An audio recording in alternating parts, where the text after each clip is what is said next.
Good morning mga kagulay, mga idol. So, meron tayong ano dito apat na sako ng pinuputol-putol natin na dahon ng saging.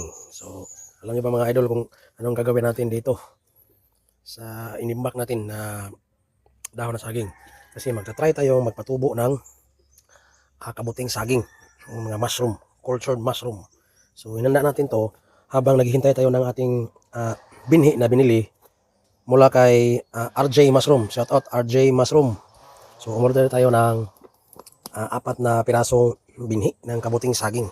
So mga idol, saan ba natin to ilalagay? Ano bang gagawin natin? So kung nakakita niyo na sa mga nagkakabuting saging o nagma-mushroom, so gumagawa sila ng bed.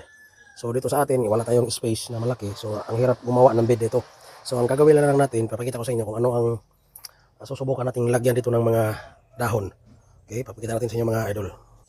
So ito na mga lods. Ito na ang gagawin natin na ito natin ilagay, parang bed niya. So ito ay mga tray ng apple. So ang ginagawa ko lang dito mga lods ay tinanggal ko yung mga maliliit na ano niya dito nakaharang So nilakihan natin. So ang ginagawa ko dito, itong puti. Mayroong apat na piraso. Pinagdudugtong-dugtong ko lang siya. Nilagyan natin ng tie wire para hindi siya mabunot. So dito natin ilalagay yung ginayat natin na dahon ng saging. So susundin natin ang pamaraan mula kay RJ Mushroom kung paano niya nagpatubo o paano siya nagpatubo ng kabuting saging. Ito pang isa mga kagulay. Tray din to ng apple, orange. So pinagdudugtong-dugtong ko lang itong apat. So, katulad ng isang puti dito. So ito ang gagamitin natin.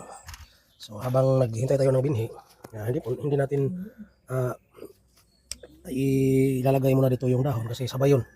Magkasabay yung paglalatag ng mga dahon dito at paglalagay ng binhi.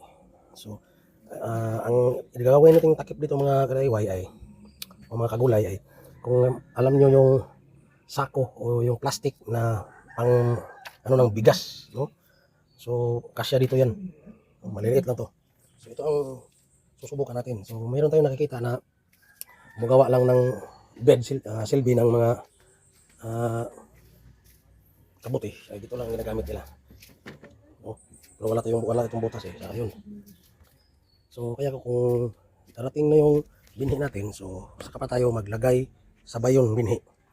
Meron pa tayong bibilhin dito na apog para pantanggal ng acidity ng mga dahon. So ang ginawa ko lang dito mga idol ay binabasa ko lang siyang tubig 2 beses sa araw para mag-flatten siya mga kagulay. So yun muna ang update ngayon mga kagulay. Papakita ko na lang sa inyo kung magtatanim na tayo ng binhi ng kabuting saging.